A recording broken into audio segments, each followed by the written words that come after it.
Jin-Woo and his buddy pulled into the parking lot and jumped out of the van. The restaurant was packed. Inside, people were chatting and servers were zooming around with trays of food. It was 7 p.m. right in the middle of dinner rush. A friendly server with a big smile came over. "How many are with you?" she asked. Jin-Woo held up 2 fingers. "Just us." She led them toward a quiet corner table. But Jin-Woo had another idea. He glanced around the room and pointed to a table by the window. "Hey, can we sit there instead?" "Can we sit over there?" Jin-Woo asked, pointing to a cluster of empty tables. The person shook their head. "Sorry, those are reserved." Jin-Woo frowned at the empty tables pushed together, probably waiting for a big group. After a moment he shrugged and led them to a quiet corner table in the back. Once they sat down, Jin-Woo dropped his head, looking a bit embarrassed. "Sorry, boss," Jin-Woo said. Jin-Woo looked at him with a puzzled expression. "Why are you apologizing? I'm the one who wanted to come here." Jin-Woo shrugged. "I just thought maybe I could have picked somewhere nicer." He gave Jin-Woo a friendly pat on the shoulder. "Don't worry about it. Okay, just enjoy the food." On the inside, Jin-Woo was a bit nervous. He wasn't sure if this place would live up to what someone like Jin-Woo was used to. But he kept that thought to himself as he glanced around the small diner. The room was packed with people. Even though he usually stayed home alone, the noisy crowd didn't bother him one bit. Then someone placed 3 huge servings of pork belly and 2 bottles of soju on the table. "Here you go," they said. The food and drinks were finally there. Sizzle. The meat hit the grill and started cooking right away. Slice by slice, it vanished. Jin-Woo was having a blast. "My college friends and I hang out for Korean barbecue all the time." "Boss," he said with a grin. "College friends?" Jin-Woo asked, raising an eyebrow. "Yeah," Jin-Woo replied. "I get along way better with my university classmates than the ones from my old private school." Jin-Woo smiled and nodded like he totally got it. "Let me pour you another shot, boss," he said. "And one for you too." The clear soju sloshed into their glasses. Glug, glug, and they clinked them together before tossing back the shots. "Mom," Jin-Woo sighed happily, savoring the taste, but Jin-Woo looked like he'd just sucked on a lemon. "Man, boss, why aren't you into this?" Jin-Woo asked, staring sadly at his empty glass. Something felt off, like he was missing out on something fun. Suddenly, a robotic voice chimed in his head. "Ah, beep. Bad stuff detected. Up, up, edited. Detox mode is on. Up, Jin-Woo sighed, feeling super frustrated. No matter how many shots he downed, the booze just wouldn't hit him. It was like drinking gross, bitter water. "Uff. Shoot," Jin-Woo muttered to himself. "What's even the point?" He signaled the waiter and ordered a soda instead. At least, that would taste good. "Hey, can we get another round of pork belly and a soda?" Jin-Woo asked as the server hurried over. The server nodded and quickly headed off. Jin-Woo looked at Jin-Woo with curiosity. "Why didn't you order more drinks, boss?" he asked. Jin-Woo smiled casually. "I don't handle alcohol too well." Even though he'd had several shots, Jin-Woo seemed completely sober, but Jin-Woo didn't notice as usual. Jin-Woo was already pretty tipsy with a goofy grin spreading across his face. Jin-Woo stared at him intensely, but Jin-Woo just acted like he wasn't even there. Honestly, Jin-Woo had done weird stuff before, so this wasn't totally surprising. But now Jin-Woo had something on his mind. "Hey, what's your plan for the future?" he asked suddenly. Jin-Woo sat up straight, looking super serious, almost like he was in a job interview or something. Jin-Woo was super excited about taking a simple test at the association to get his guildmaster's license, a big goal he'd been aiming for. After passing, he planned to team up with his dad to make something happen. He had put a lot of money into this and couldn't back down now. Plus, there was that promise he made to Jin-Woo about handing over the guild building, something he definitely wouldn't forget. If someone wanted to do that, they'd have to become the guildmaster, and even then they'd need Chairman Yu's approval. But Jin-Woo, he didn't stress about any of that. Sure, owning a 30 billion won building would be awesome, but it wasn't the main thing for him. For Jin-Woo, what really mattered was leveling up. And guess what? He's gone way beyond where he thought he'd be. The result of his leveling up, he'd taken down Chul, an A-rank hunter who raked in billions every year, with just one punch. That means I should at least make more money than he did. Money was guaranteed to follow him if he had power, so there was no need to be anxious. Jin-Woo's laid-back vibe was written all over his face as he thought back on the past few days. Jin-Yo broke the silence, curiosity sparking in his voice. So, boss, what's the plan now? Meme. Jin-Woo replied, sounding a bit caught off guard. Had Jin-Yo asked something he shouldn't have? Jin-Yo glanced at him nervously, but relaxed when he saw how chill Jin-Woo looked. You won't be able to reach me for a while, Jin-Woo said casually, leaving the conversation hanging in the air. Jin-Yo looked like a lost puppy. His eyes wide with worry, he tossed back another shot of soju, then set the glass down firmly on the table. Tack. Jin-Yo, his boss, raised an eyebrow as Jin-Yo finally found the courage to speak up. Boss, I need to ask you something, Jin-Yo said with a sigh. Did I do something wrong? Jin-Woo scratched his head and said, I'll try my best not to do that again. The kid had misunderstood him when he mentioned he'd be unreachable for a while. Jin-Woo decided to ask Jin-Yo a question. Instead, hey Jin-Yo, he said. Yeah, boss? Jin-Yo replied. What do you think of me? Jin-Woo sized curiously. Jin-Yo's eyes darted around as he tried to come up with the right answer. Well, I have this older brother who's more than 10 years older than me, he said finally. Jin-Woo had heard about him before. Jin-sung was my Eunhyeon's firstborn son. My big brother doesn't really like me, Jin-Yo said, looking at Jin-Woo with sincerity. I've probably spent more time just with you than with him. You saved my life and helped me with my dream. Jin-Woo still intimidated Jin-Yo, but he knew he'd always treasure the memories of the past few days they spent together. Jin-Woo's respect for him was even stronger than his fear. With a smile, Jin-Woo said, If you see me as your brother, then I'll think of you as my brother too. Jin-Yo's face turned red, and tears streamed down his cheeks. B-boss, he stuttered. If it had ended there, it might have been okay, but then Jin-Yo threw his arms around Jin-Woo in a tight hug. Boss, can I give you a hug? Hey, you're drunk. Kid, knock it off. No, boss. I've never been more sober. Can you even open your eyes right now? What was that? It was hard to tell if Jin-Yo was super emotional, or just drunk. Jin-Woo patted Jin-Yo's shoulder as he continued sobbing into the table. Soon, Jin-Woo went quiet and passed out. Boss, what a weird kid, Jin-Woo said, leaning back in his chair. Jin-Yo, you. Jin-Woo found him annoying in a lot of ways, but he still liked the guy. Our next story.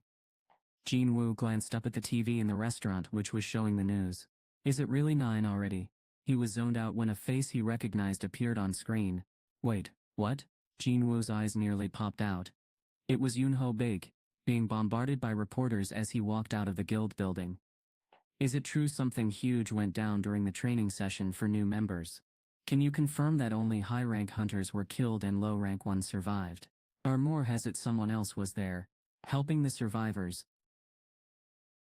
Yoon-ho was surrounded by reporters shouting, Can you comment? He tried to ignore them, but they wouldn't let up. Finally, he had to say something. The association and the guild just finished their investigation, Yoon-ho explained. There was an incident, but no one else was involved. The White Tiger Guild members teamed up to tackle a tough dungeon. Sadly, some hunters got hurt or didn't make it. That's everything I have to say. The reporter stepped forward. But why aren't the survivors allowed to talk to the media? They just went through something life-threatening. Yoon-ho replied firmly. Can't you see they need rest? No more questions. With that, he got into his car and left. Jin-Woo stared in shock. Wait a minute. Are they talking about me? Not too long ago, on the east coast of the United States, a loud scream echoed through the darkness of a nearby dungeon. James let out a loud yell and collapsed onto the floor. His legs felt like jelly, so he had to crawl across the ground. But as he moved, he realized he was backing himself into a corner, literally, against a wall. Crap, he muttered. This was an A-rank dungeon, one of the toughest around. To close its gate, they'd brought in a super skilled team, but now all the members were lying unconscious on the ground. James leaned against the wall, panting heavily and shaking his head over and over. How did this even happen? Uff, he thought. This was way beyond what he had signed up for. He couldn't believe what was happening. The raid team had just entered the dungeon. But guess what? They didn't run into any magic beasts. Like, not even one.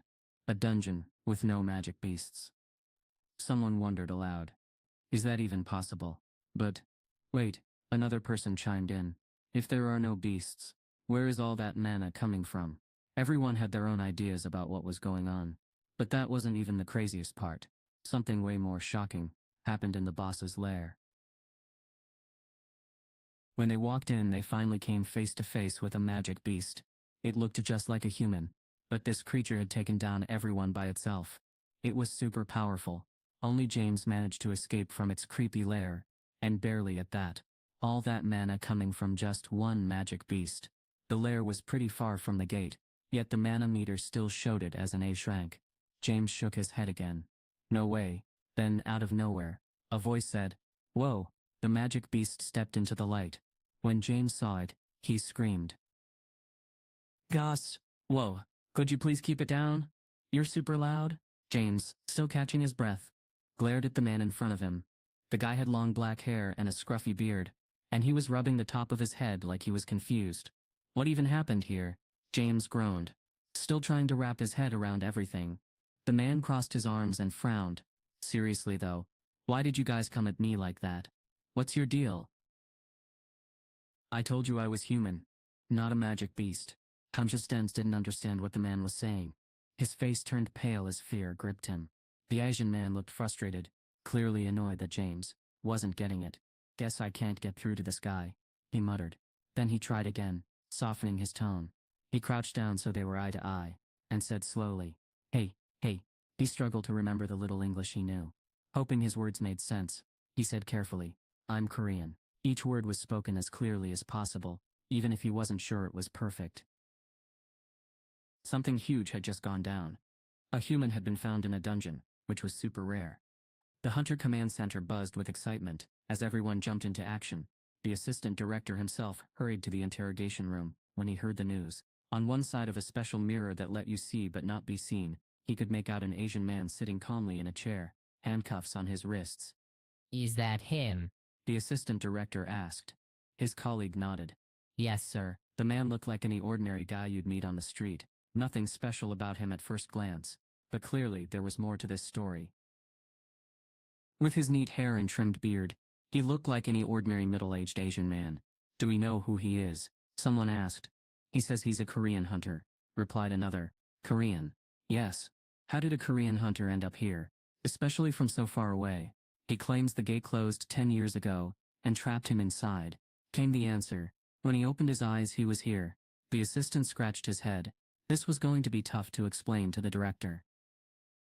He was getting a headache. "What are you two doing here?" he asked. "Hurry up and go get more info from him." He had to tell the boss and even higher bosses about this. No time to waste. But the person running the questioning had another idea. "Sir, we're also checking out whether this might be a magical creature that just happens to have human memories," said the officer. "And?" his superior asked. "If he reveals his real form, it could put all of Washington, D.C. in danger." The officer's words made sense. Even a team of top agents hadn't stood a chance against this guy. They huddled together, mapping out their next step. "We need a top-notch hunter to help crack this case," one of them said. "And not just any hunter, an S-rank one would be perfect." The manager nodded, a plan already forming in his mind. "We've got an S-rank hunter nearby, who speaks Korean." But the assistant director's face lit up like a light bulb. Since he ran the show at the Hunter Command Center, he knew every S-rank hunter in the U.S. by heart. "Is Mr. Hong on his way?" he asked eagerly. "Yes, sir," came the reply. Dong So Hong was no ordinary hunter. He was the main man at the Scavenger Guild, and right now he was their best bet. The Hunter Command Center worked hard to get American citizenship for Dong Su. With him around, there was nothing to worry about even if something went wrong. The assistant director let out a sigh of relief. "Oh, right," he said, almost forgetting. If he was going to report this to the director, he at least needed to know the guy's name. What was that guy's name again? It was tricky to pronounce, so he checked the report from his team. "He says his name is Il Wan Sung." Dong So showed no mercy, especially when it came to magical creatures. Dong Su had grown up under the care of his brother after their parents died in a dungeon accident. But becoming an S-rank awakened being felt like a stroke of luck. He could now take down every magical creature out there. His eyes gleamed with fierce determination as he stepped into the interrogation room. There, sitting across from him, was a man who had just escaped one of those very dungeons. Dong Su stared at the man across from him. There was something strange about him. His magic felt like a beast's. If this guy was really a monster pretending to be human, Dong-soo wouldn't hesitate to act. That's why he'd taken the job from the Hunter Command Center in the first place. Their eyes met, and for a moment, it felt like time froze. Dong-soo slid the file containing all the man's secrets across the table. He grabbed a chair, turned it around, and sat down, his movements steady and deliberate. The tension between them was thick, and there was no turning back now. Listen up. Whether you're a regular person or some kind of magical creature is totally up to me, Dong-soo said sharply. The man nodded, his voice flat. Got it. Before Dong-soo could dive into the official questioning, he had something personal he needed to ask first. His older brother, Dong-suk, had died inside a dungeon. Now here was this guy who had somehow come back to life after being thought dead. Can other hunters like you come back too? Dong-soo asked, his voice tight with worry. The man shook his head, and Dong-soo's eyebrows twitched in frustration. Are you sure? Dong-soo asked, narrowing his eyes suspiciously. Yes, the man replied with a confident smirk. I know why I came back. Dong-soo frowned, annoyed. Well, why? The man ignored him and fired back. What do you know about gates, magic beasts and dungeon breaks? Dong-soo almost wanted to shut him up. But those were topics everyone had been buzzing about for 10 years, ever since the first gate opened. And strange creatures began appearing. This version keeps it simple and engaging with a bit of action. Maybe today was the day everything would finally make sense. Assistant Director, Orj, Oz. The employees of the Hunter Command Center were super tense on the other side of the two-way mirror. Dong-soo nudged him. So, are you saying you've figured it out? Dungeons, gates, and magic beasts. He began, his voice low but serious. Those are just hints of what's really coming. A bigger war is on its way. Something big. Just woke up, he said seriously. The man looked at him with a puzzled expression. Why are you here? To stop the threat, Dong-soo replied confidently. The man tilted his head. What's this big threat? Dong-soo stayed quiet for a moment before answering vaguely. I can't tell you. Dong-soo burst out laughing at how absurd it sounded. You're here to stop some danger, but won't say what it is.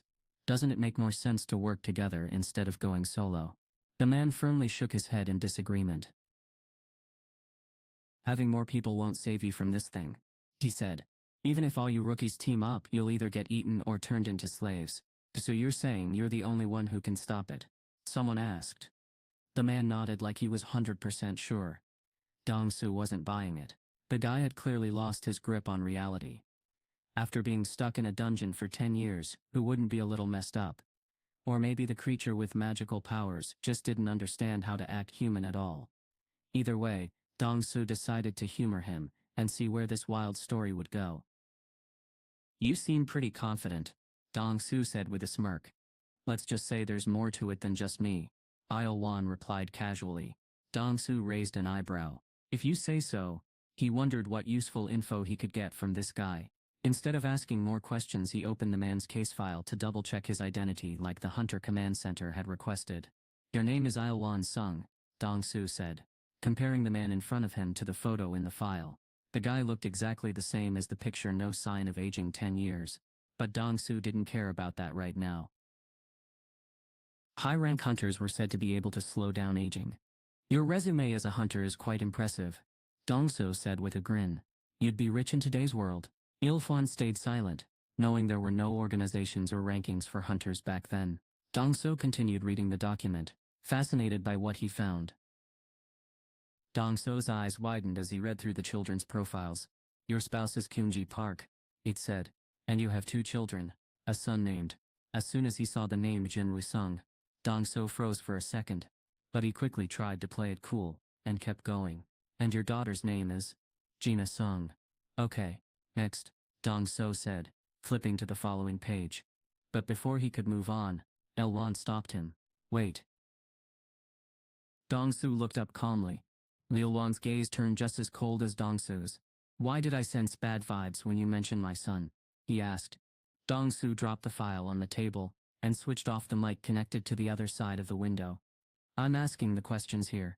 I'm waiting for an answer, Il-won said firmly. What if I don't feel like answering? Dong-soo replied. Then things might get messy. Yulon said, his eyes growing sharper. Dong So wasn't about to back down. He flashed a big grin, kind of like the Cheshire Cat from Alice in Wonderland. So, you're a magic beast, he said, his voice dripping with amusement.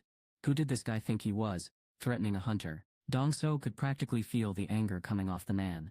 This guy wasn't just any ordinary person. He was definitely something more. Like a monster. Dong So's eyes lit up as an idea struck him. He turned the mic back on with a beep. Assistant Director, we've got a magic beast here, he said calmly. Get ready to act. Someone shouted. What? Wait a second. Beep. On the other side of the two-way mirror, people totally freaked out and rushed to leave the room. A loud siren started wailing through the building. Dong So's hands glowed with an eerie silver light. He gave Albuan a creepy smile and said, I'm planning a trip to Korea soon. What should I tell your son? Your last words were. The TV news kept talking about the Redgate scandal. Jin-Woo felt lost. This is getting out of control. Woody wasn't too worried. But it was still weird. It felt strange seeing people who weren't involved in the incident spreading the word about someone they didn't even know. What if people found out who he really was?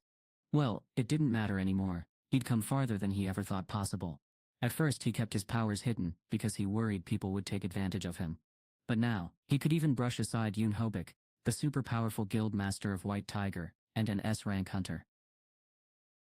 He couldn't believe his past self would do something so bold. Just looking at him would have made me tremble all over. He wore a bittersweet grin, like he was longing for simpler times. It would have been awesome to chill with a drink and reminisce about the good old days. King! Something bad was in the air. The system sprang into action.